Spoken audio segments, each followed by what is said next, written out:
Boa tarde, ouvintes, queridos ouvintes, amigos aqui da Rádio Vibe Mundial. Boa tarde, Jean. Boa tarde a vocês todos. Hoje eu tô meio rápido aqui. Deixa eu só tomar um golinho de água. Pronto, esse é o nosso programa Semente Abstrata. Eu sou João Paulo Miranda. Hoje é terça-feira, dia 11 de agosto de 2020. Pessoal, eu vou deixar para dar os recados das atividades, do Semente Abstrata, né, e de outras questões.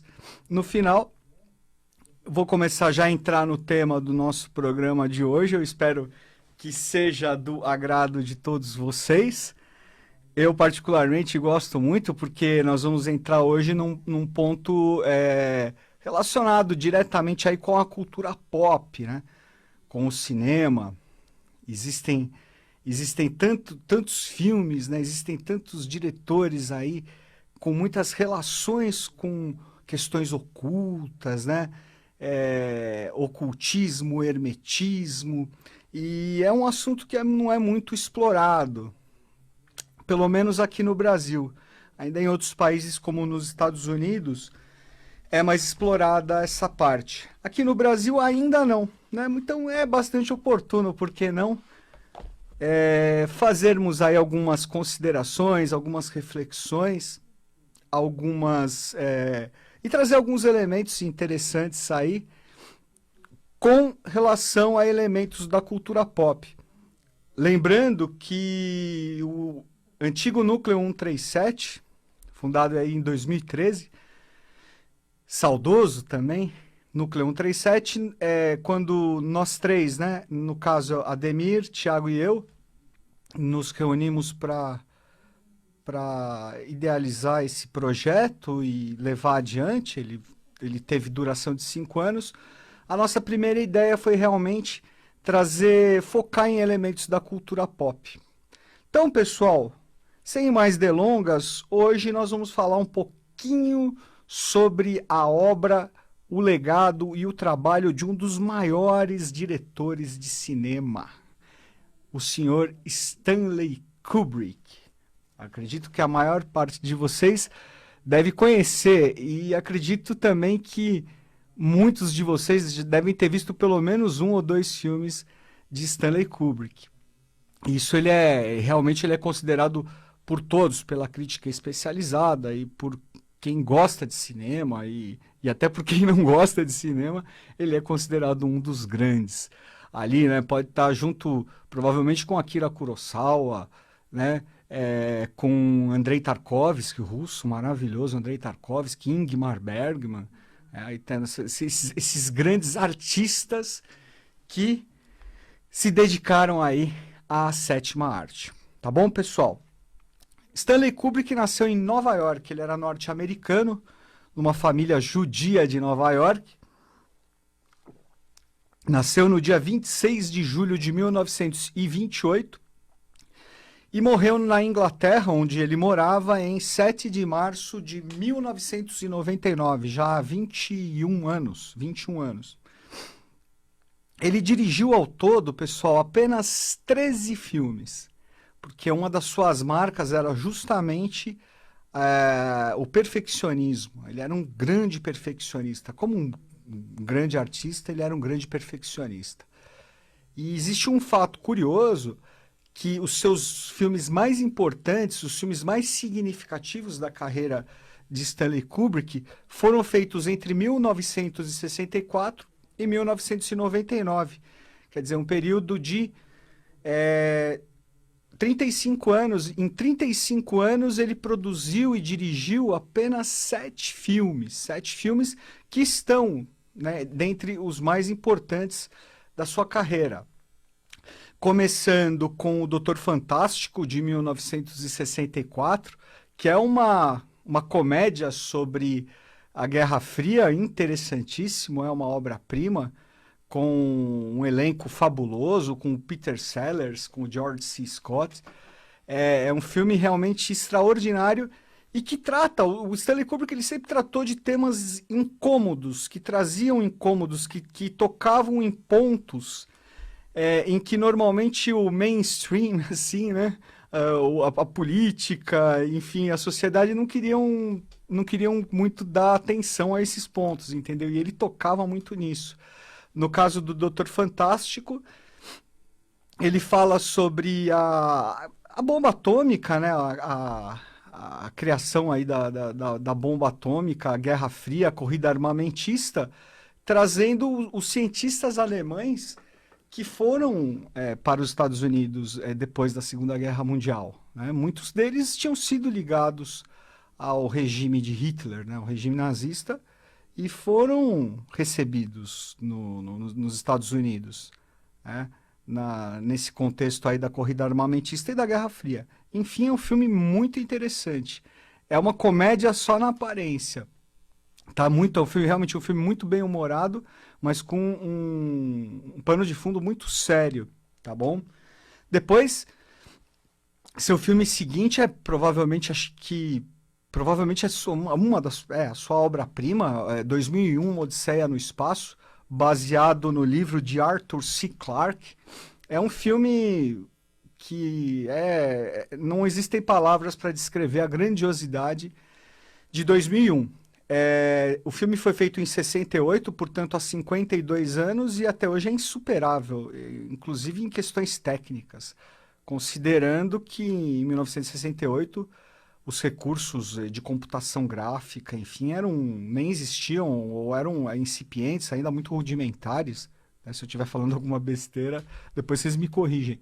Mas tecnicamente o filme é impressionante, é realmente a obra de um gênio. E não apenas na parte técnica, mas também é um filme profundo, é um filme muito filosófico, um filme que desperta inúmeras reflexões. Eu brinco com as pessoas, com os meus amigos, amigas, então, com as pessoas com quem eu converso, que eu considero o 2001 um filme até mais do que filosófico, teosófico. É incrível, é incrível. Realmente é uma jornada sobre uma jornada rumo às profundezas aí da própria história humana. Vale muito a pena. Quem ainda não assistiu, eu recomendo fortemente. É um filme para você ver e rever várias vezes, tá? 2001, Uma Odisseia no Espaço. Depois ele fez Laranja Mecânica, de 1971, né? Um filme, uma obra-prima também, baseado no livro do Anthony Burgess, né? Que fala basicamente sobre a banalização da violência. Então já traz também um sentido de visionário do Stanley Kubrick. Então vocês veem que ele tinha essa questão de visionária não apenas na questão técnica, não apenas por trazer elementos filosóficos, como foi o caso de 2001, mas também ele tinha uma questão de visionário no próprio Laranja Mecânica, né?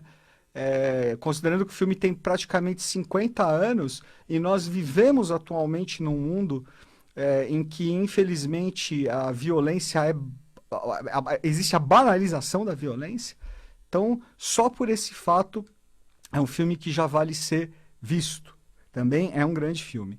Depois, em 1975, Kubrick dirigiu um dos filmes mais bonitos, de fotografia, de imagem mais bonitos que já foram feitos, que é Barry Lyndon.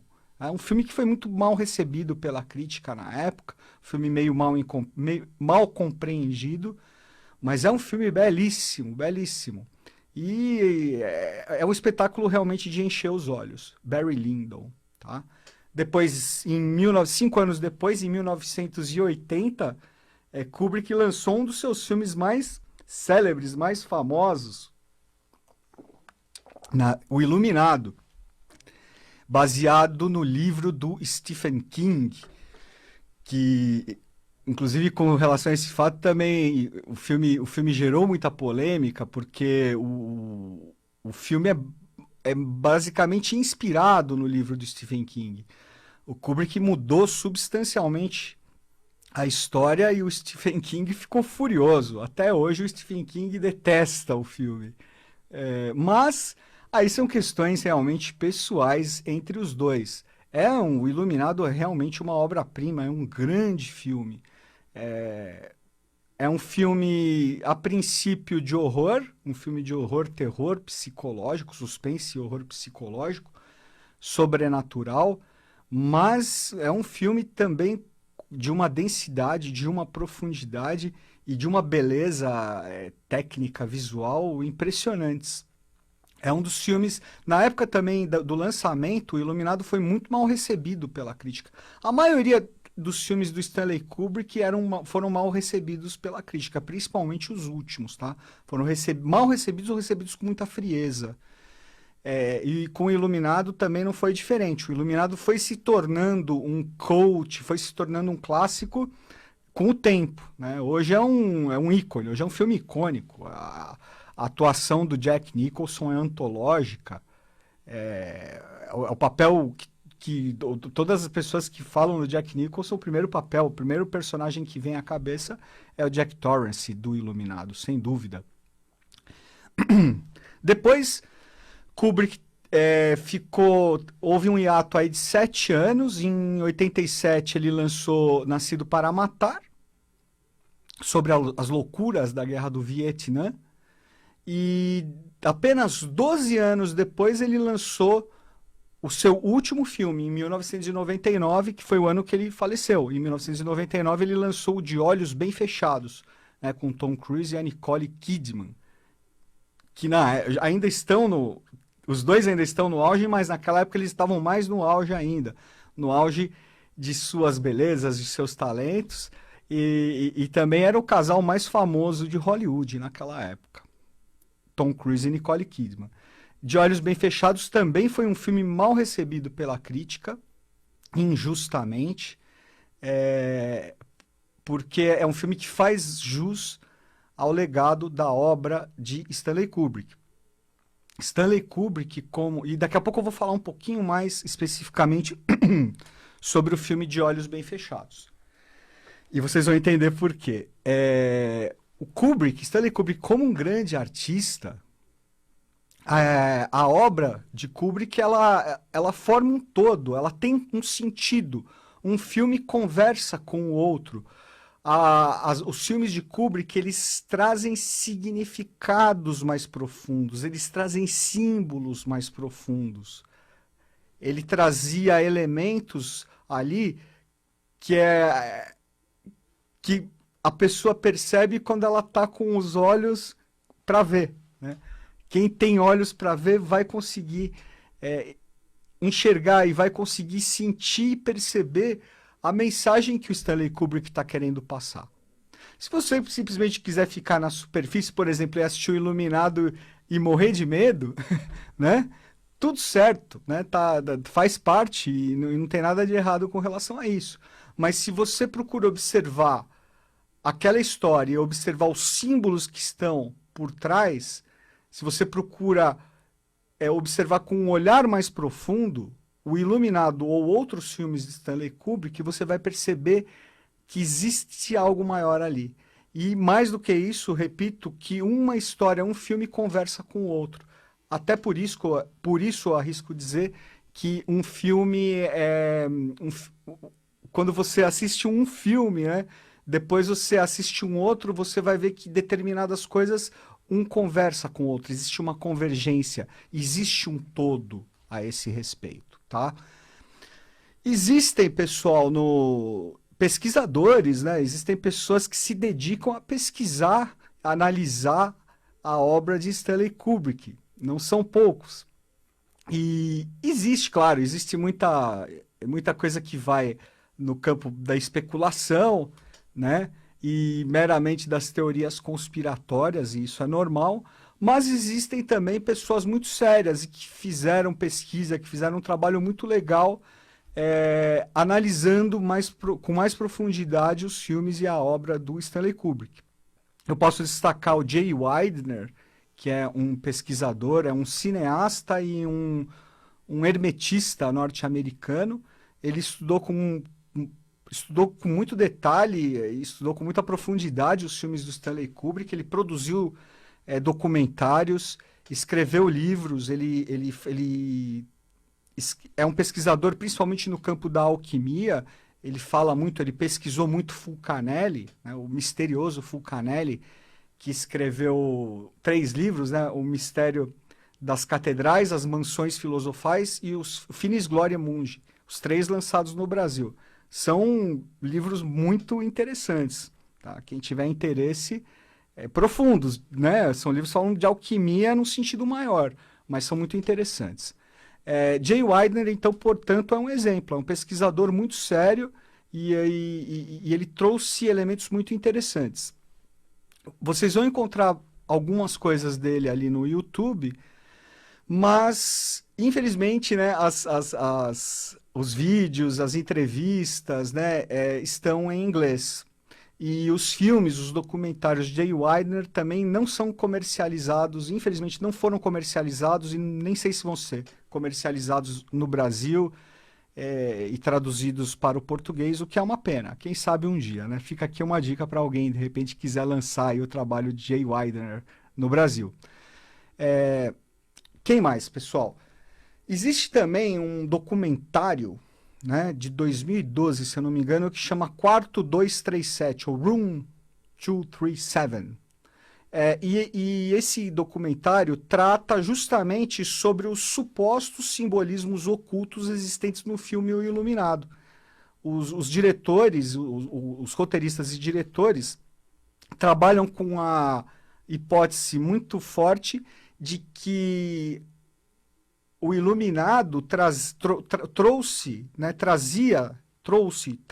na sua história e nas cenas diversos elementos que mostravam que Kubrick estava estava revelando questões ocultas relativas à sua vida e relativas a questões que ele sabia, entendeu? Que ele tinha conhecimento pelo fato dele ter tido relações mais fortes, ocultas, com as altas esferas da sociedade e da política norte-americanas e europeias. Entra aí naquele campo aquilo, né, das poucas famílias aí e riquíssimas que mandariam no mundo, né, pelo poder econômico. E essa hipótese, então, é desenvolvida nesse documentário, que é bastante interessante. Eu acredito que é aquilo, nós devemos sempre manter o olhar crítico, mas também não acredito que nós não devemos nos fechar às questões que estão ali propostas, né? Porque imaginemos que sejam verdades, né? Imaginemos que sejam verdadeiras aquelas hipóteses ali que foram ali expostas nesse documentário ou pelo próprio Jay Weidner, por exemplo, né? E essa história, pessoal, teria como base essa relação oculta do Stanley Kubrick com as altas esferas de poder, no caso mais específico dos Estados Unidos, teriam como base o fato de que Kubrick teria dirigido a cena do homem pousando na Lua, né? Aquela famosa cena, né, dos astronautas ali pousando na Lua em julho de 1969. O que pode ser verdade. Não estou aqui afirmando nem negando. Certo é o seguinte, é fato que o homem pousou na Lua, né? Isso é fato, né? E isso é incontestável. O que esses pesquisadores afirmam é que, na verdade, aquela cena teria sido forjada, né? E que a única pessoa que teria tido condições para filmar, para fazer com verossimilhança, seria Stanley Kubrick, justamente em virtude da sua capacidade técnica revelada no filme 2001, tá? Em 99 ele fez o seu último filme, o De Olhos Bem Fechados, que é baseado no livro do Arthur Schnitzler, né, um escritor austríaco, Breve História de Sonho. E é um filme que trata especificamente dessa questão da relação do Kubrick com o oculto, com essas esferas ocultas, o que é muito significativo e muito interessante. Infelizmente, o Kubrick faleceu logo depois das filmagens, ele não participou da montagem final do filme. E mesmo ele não tendo participado, o filme já traz elementos que são de deixar realmente nossos queixos caídos. Eu imagino se o Kubrick tivesse levado tivesse tido controle total, inclusive, sobre a montagem final do filme. Acredito que o resultado seria melhor ainda. Tá? Eu recomendo muito, quem não assistiu, assista ao filme.